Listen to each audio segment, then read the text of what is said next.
ഓണാഘോഷവും നബിദിനവും രണ്ടും പറ്റൂല. ക്രിസ്മസും നബിദിനവും അത് രണ്ടുമില്ല. ക്രിസ്മസ് വേറൊരു മതത്തിൻ്റെതാണ്, ഓണാഘോഷം വേറൊരു വിഭാഗത്തിൻ്റെതാണ്.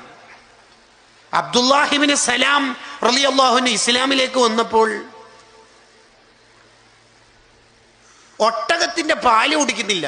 എന്തേ കാരണം എന്ന് വെച്ചപ്പോ മൂപ്പര് പണ്ട് യഹൂദി മതത്തിൽ നിന്നാണ് ഇസ്ലാമിലേക്ക് വന്നത്.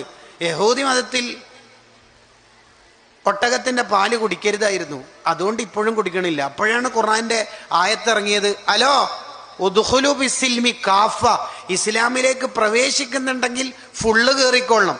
ഹാഫ് അത് മുട്ടാൻ പ്ലേറ്റ്, ചിക്കൻ ബിരിയാണി ഹാഫ്, ഇസ്ലാം ഫുൾ ഓപ്ഷനേ ഉള്ളൂ.